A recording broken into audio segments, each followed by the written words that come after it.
Liv, we are recording, so you are good to go, Liv.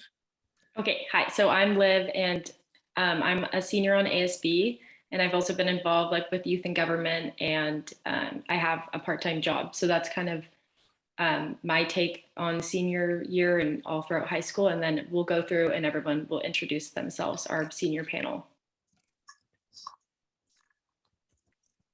Oh, you're mute, Emily.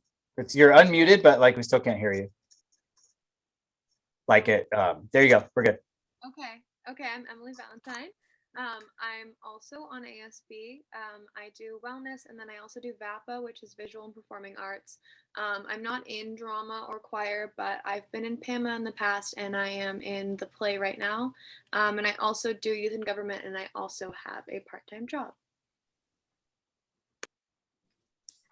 Hi, I'm Kyla Abdelgawad. I am on Orchesis, and this being my senior year, I'm president this year. I'm also part of the club called PAL, and I'm on Challenge Success Council, and I've joined multiple other smaller clubs on campus. And yeah, I also compete for dance outside, so I have the busy schedule, and that's my take home senior year. Hi, I'm Kevin. I'm a tennis player. I've been involved in HRC, class council, King's Crew, youth and government over the years. I've also created a fundraiser, and I've had 2 jobs.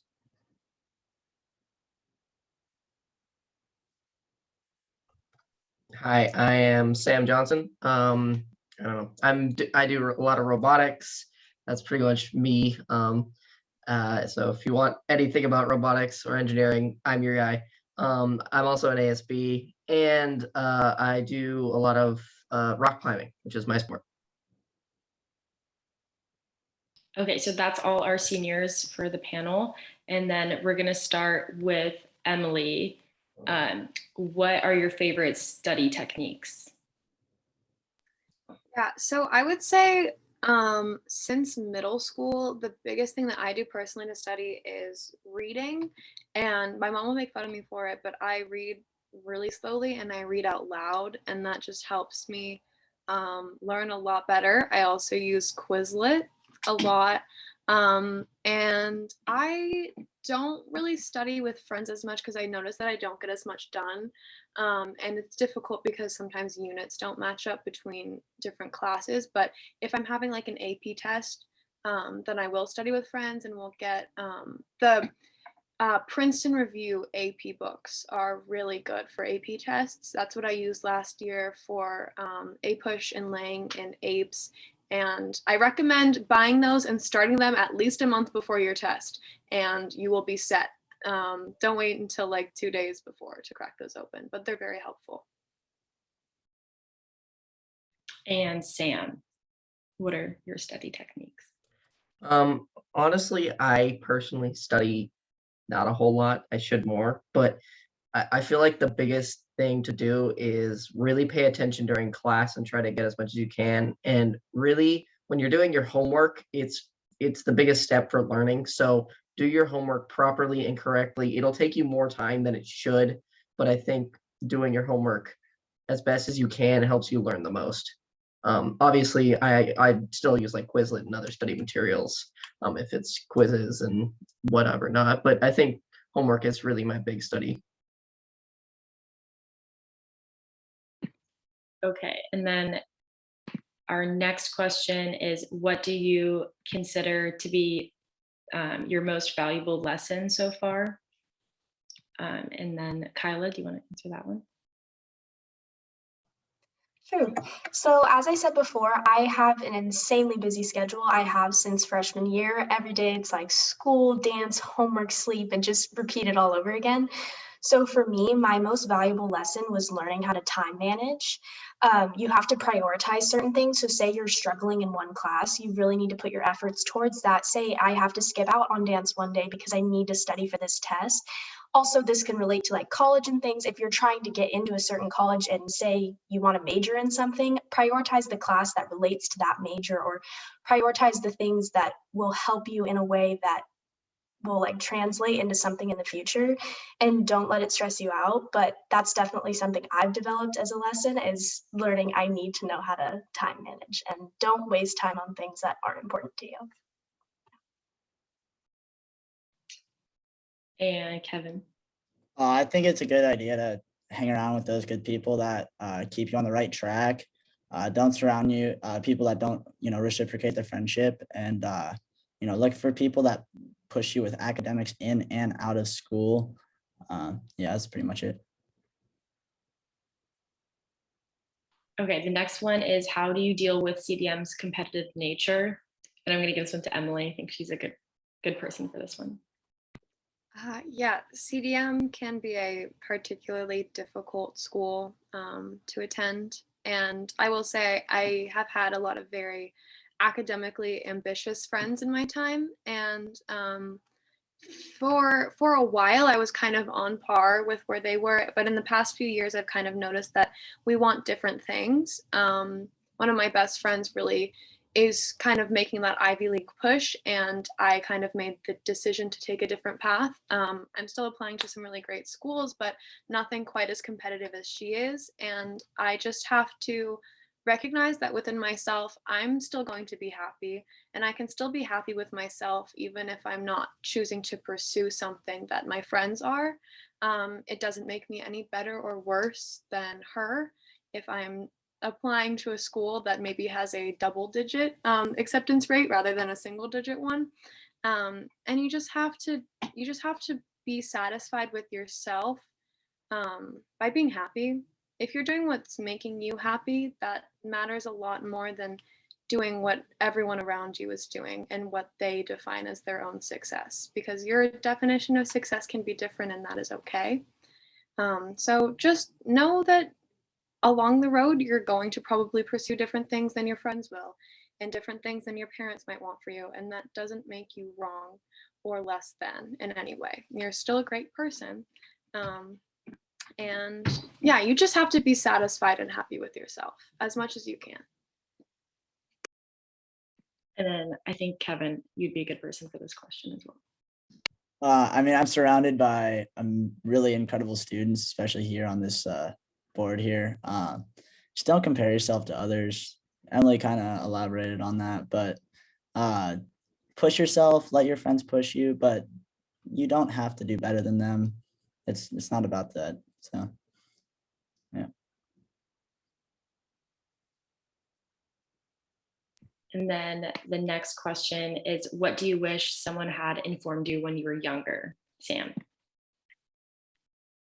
Honestly, I feel like when I was younger, I feel like if somebody would have told me just to take the classes that you want to take, not the classes that your parents want you to take.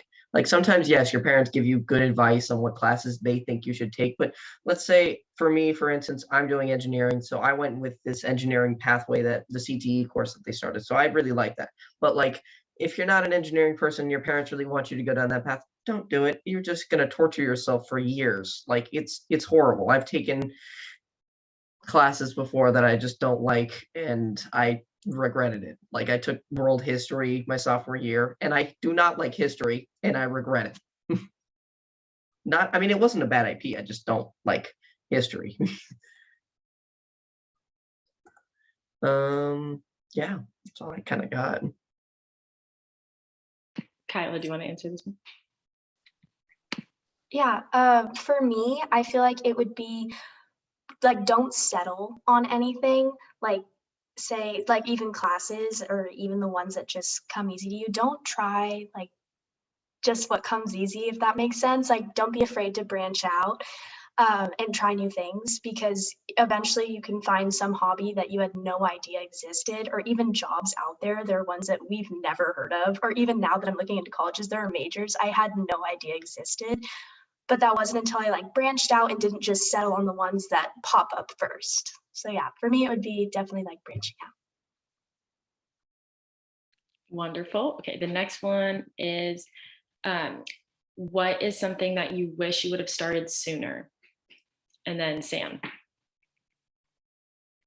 I'd say two things. If you're planning to take the ACT or SAT, start studying middle of sophomore year, I would say, and try to get it done by junior year. You really don't want to be taking the ACT senior year, or when you're trying to apply to colleges at the same time. It's horrible.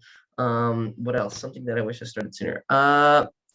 I don't know. I feel like I always procrastinated on getting a job or going to school events. So like I feel like once I joined ASB, I went to a lot more school events, which was pretty cool. So I went to a lot of football games, volleyball games, and whatever. And I think I should have done a lot more of that, probably freshman and sophomore year, because I feel like I missed a lot out. I can kind of add to this one if you want. I say explore clubs from an early time, as early as you can. Like I looked around, I'm in a few clubs now, but I wish I did FBLA, which is Future Business Leaders of America, because I want to study business in college. And I feel like if you find that thing that you really want and you could study it, go for it.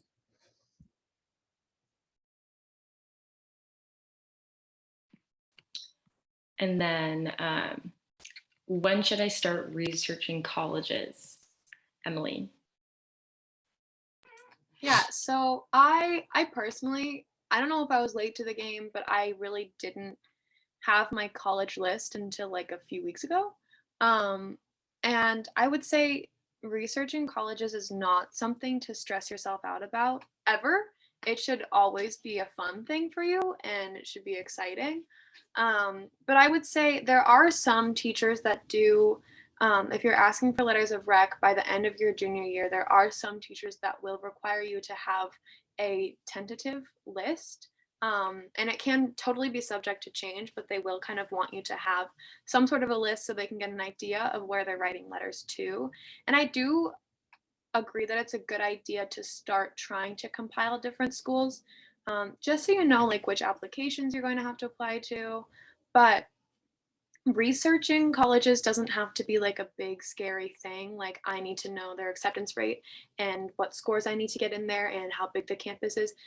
You can just start thinking about it freshman year and think, okay, this school could be a good fit for me because I like their athletics program or I like their mascot. And that's a cool mascot. You can just kind of think about things and just always be considering what matches you and your personality. And if you get a chance to visit a campus or like you have a family member that's in college, go see them. Not from like a I'm really stressed out, I need to know where I'm going to end up point of view, but like a I'm exploring and it's totally chill sort of way. So it's good to consider them for as early and as long as you can. But for researching them, don't make it stressful until you absolutely have to. Yeah, that's good. I kind of have something to add to that one. There's like a lot of people at CdM, there's like kind of think there's like 11 schools out there.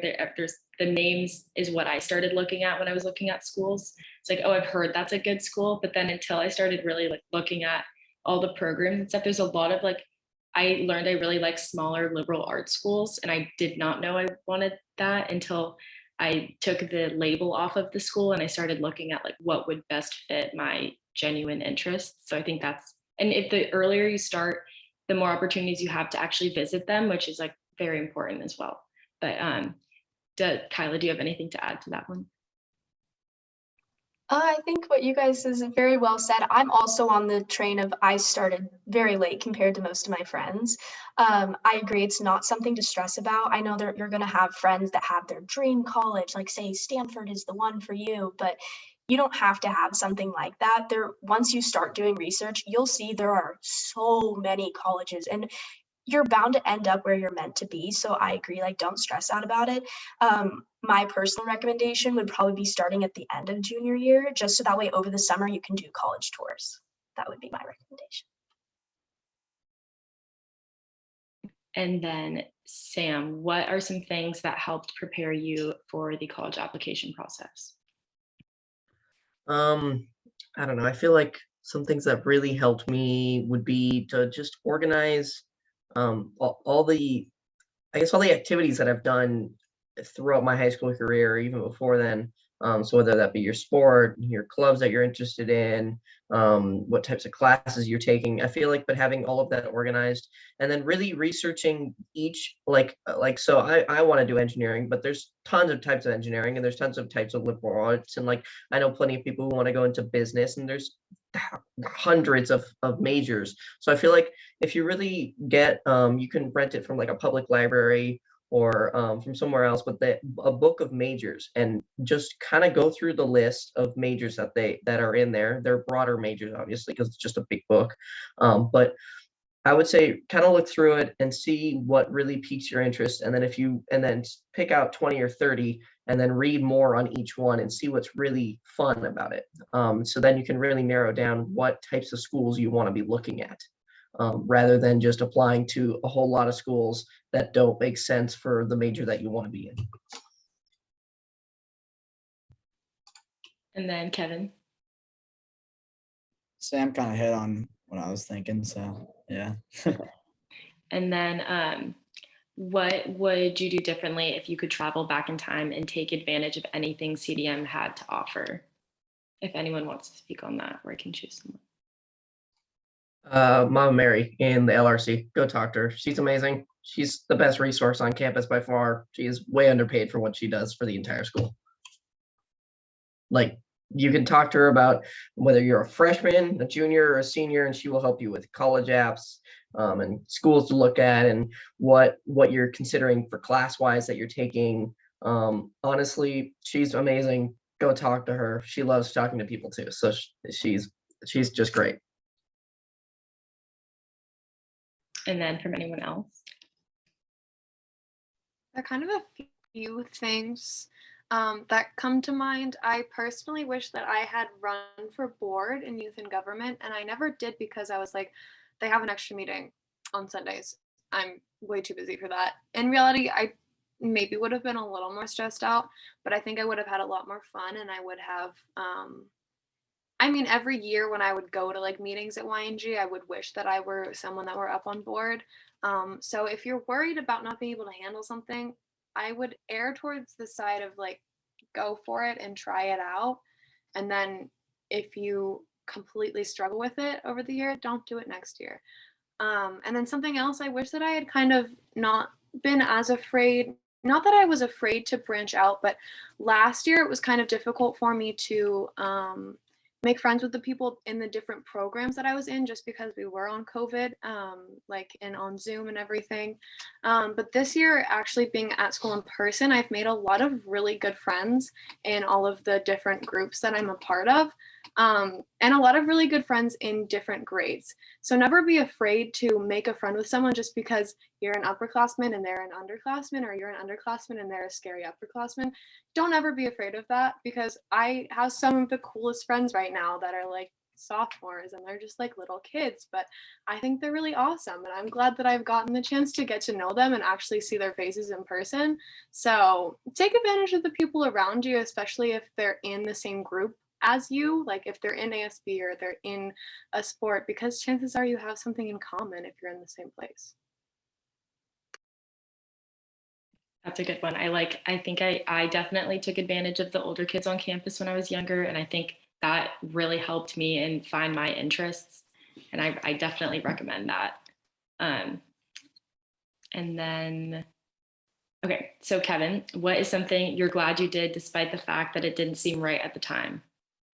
Oh man, Run for Heroes is basically the fundraiser I was talking about briefly at the beginning. It was like some little phone call that I got from my my second cousin, someone I've talked to once in my life. They said, hey, like I did this fundraiser in England, raised $8 million, and I think that it would be good to do in the US. I was like, like, sounds good. Usually I'd pick up the phone, not do anything with it, whatever. But I actually followed through this time. We raised $2,000. We kind of united the CDM community while COVID happened, because we were kind of split apart with Zoom. But yeah, it was actually something. Push for it, And then Kyla, do you have anything to add? Yeah, I mean, for me, it kind of has to do with like AP classes. A lot of my friends, as we said, like CDM is a very competitive environment. They're packing on these AP classes, like taking 5 at a time, which if you can handle that, great. For me personally, busy schedule, I knew I only wanted to take what interested me. So at first I was like, oh shoot, you know what? I probably should have taken more APs. I probably could have taken this. And at first I was like, oh, you know what? I could. But then after I found like, oh, I really enjoy science and math. So I'm only taking those classes to challenge myself. So that way I have time for other things like dance team and clubs. And so that would be for me is just like second guessing what classes I should have taken. But now I'm so happy that I had done like what only interested me and not like gone based off of the people around me.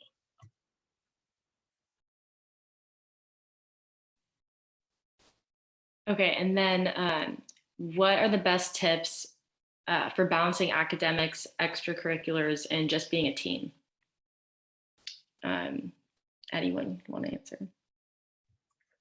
I kind of like to go with the weekend approach. So during the week, I don't hang out with friends as much just because you have school and sports and whatever else. So I really try to focus and get everything that I can done during the week, whether I have sports or not.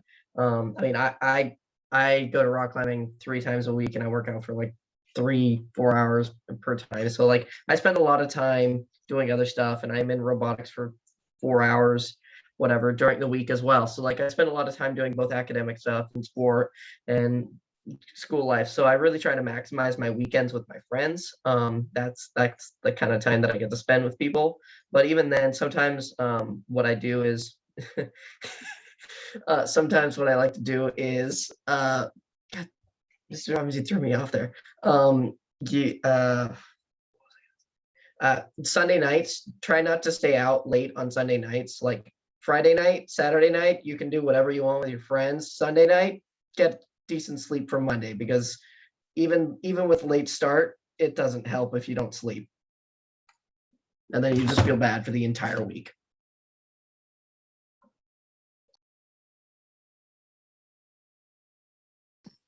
And then Kyla, you kind of touched that you have a super busy schedule. How have you been able to balance it all? For me, I've kind of like said it a little bit earlier, but it's prioritization. Like you have to be able to set your priorities straight. So for me, like I know that I love dancing, but I also have to keep my grades up. So if I see that, oh, I'm starting to like fall back in this class, like I'll skip out on a dance class to stay home and study. Obviously that applies to each individual differently, but I would definitely say I have done it before where I just try to do both and then cut my sleep, where I'll be sleeping for only a few hours, and that really takes a toll on you. As Sam was saying, I definitely think make sure you're just setting priorities. Try not to cut sleep. I've done it. It usually doesn't work. But don't be afraid to try new things. And honestly, you can do it. Like I can pile it on and I've done it, keeping good grades and friends. It's a lot, but it's possible if you really work for it. And like I've said probably a million times now, set the priorities and I think you'll be able to do it. Okay, and then the next question, I think Emily, it's yours. And when have you been the happiest in high school? Moment, like particular event or time of year, or like why? Yeah. So I've had quite a few happy moments. I think high school in general has been pretty stressful and difficult, as it is, and I wasn't really prepared for that. But I have had a lot of really happy times as well, and I think that I notice a common theme within all of them, and that theme is I'm at my happiest when I'm not worrying about what other people think of me.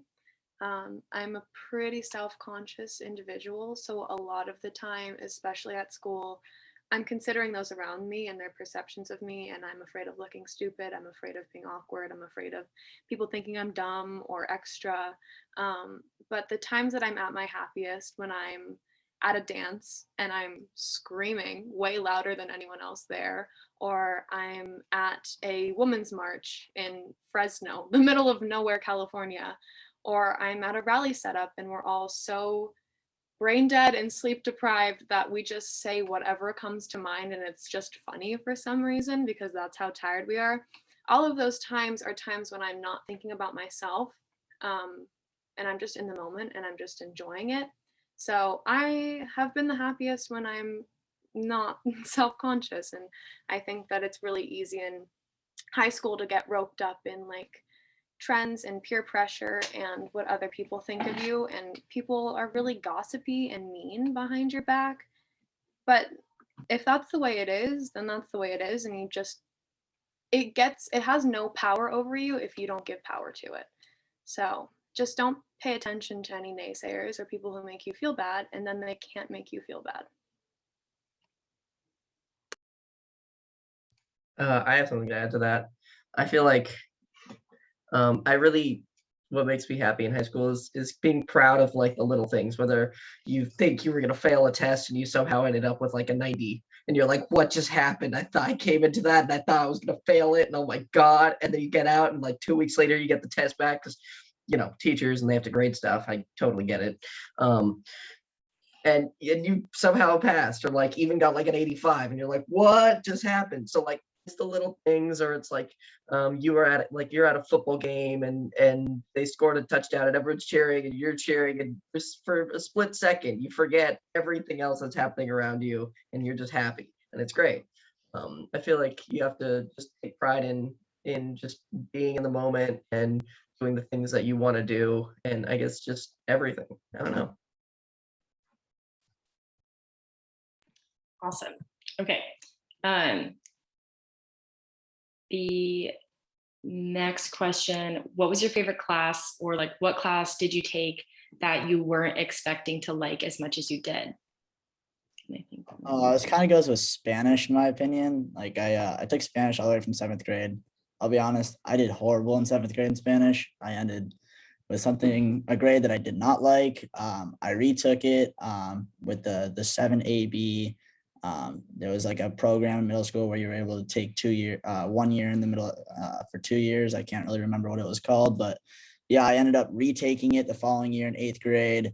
Still had a tougher time, but I ended up really liking it. I took a 3rd year, and then crazy enough, I went into AP. And this actually helped me with, working at, I work at Mustard Cafe in Newport Coast. All the people that work there speak Spanish, so I was actually able to communicate a little bit with them, and also the teachers are amazing, and yeah, it's just a great experience. Okay, for me, it was AP Lang. Personally, I am not an English person. I just, for whatever reason, that's not my thing. I'm more math science based, so I was a little bit nervous going into an AP English class. I loved this class, like actually loved it. And of course, there were times where it was hard because it is a challenging course, but we learned argument, which I thought was like something different because usually you're just writing essays. But for this, we were having like debates in class and then doing deeper dives into things that are relevant in today's world. Like we're reading into speeches and how they use different techniques to convince the audience of something. And I found that so cool because it's relevant to what we're learning in the real world, not just in a book. So I found that class to be super valuable and can apply it to my real life, but I had no idea that I would love it as much as I did. Awesome. And then the next question, Dobbins just put in the chat, what are some tips for dealing with bad grades or rejection? And then Sam. I mean, for bad grades, I feel like you just have to take them as they come. Everyone's going to get bad grades regardless of what you have to keep saying to yourself is that it's not this one bad grade that's going to bring down everything for you. You have to obviously put a little bit more time to that class now that you've gotten bad grades into it. Like just because you got a bad grade in something doesn't mean it's going to stop you from either relearning what you didn't know, or it's just going to stop you from getting discouraged in the class altogether. So I feel like with bad grades, you have to really keep your head high and just think that you're going to get through it and really just get through the class. But with also for let's say rejection, I think I've run for class president. I want to say twice now, once or twice, something like that. I've lost both times. Yay, Lucas, but boo me. So I feel like I don't know. You kind of just take them as they come. When I got rejected, I I was obviously upset, but I didn't care as much. I just started, doing other work I needed to do. So I guess I feel like if you are feeling down, just start doing an activity that makes you happier. Do something to take your mind off of it. I have also lost class president to Lucas Newton, so I'm right with you there. And honestly, I was pretty devastated. But I will say nothing heals like time. Anything that you encounter that you're upset about, you will get over. I promise you, you will get over it. And I know when you're a teenager, any little thing feels like the end of the world. I get it. I could spill chai latte and probably cry for hours. But anything you encounter that makes you upset, you will get over with time. That's all it takes. And just be gentle and patient with yourself. But you're going to get over it. And do something like Sam said, do something that you love. Take your mind off of it or talk to somebody. Let somebody go get you ice cream and then you'll feel good. It'll all be okay. Like, nobody's perfect. You're probably gonna have that one person that asks what you got on a test, and you probably bombed it and they got a 95 or 100, and just brush it off. It's just one of many, and it's not going to define who you really are. And then there's a question in the chat, I think perfect for Emily and Sam. So I would say for engineering, Murphy, right? So I would say for both engineering and visual arts, can you take both pathways? I don't know. That's really a good question to ask your counselor. It depends on whether the classes are going on during the same periods, because sometimes these what do they consider? They're considered like extracurricular classes. They're sometimes during the same, first period block, 0 period block, second period block. So it really depends whether it can fit in your schedule. I know for my junior year, I couldn't actually be in ASB because I was in the engineering pathway, because those blocks conflicted. So I would either have to drop one or the other. So I feel like you just have to really choose what you want to do over the other if it comes to it. But you might be able to take both at the same time. I'm not sure. Yeah, I can't really attest to the different pathways. I've only been in one, but I will say if you can't do both pathways, you can certainly take classes that pertain to both of your interests. Or if you can't do classes, you can be in clubs that do both. If I can do like ASB, YNG, drama, all of that all at the same time, I promise you can find a way to maybe do the engineering pathway. But there's also a lot of overlap. I know I know that there are some teachers that are involved with engineering and are also involved with visual art of some kind. And like Mr. Roby's a really great teacher. He does like visual, like graphic arts. We have a lot of teachers that are really great in both of those genres of study. So if you can't do both pathways, you can absolutely pursue both passions in some way. You're just going to have to take some figuring to learn how you can do that, but it's possible. I have one more thing to add. OCC also offers a lot of courses for both after school.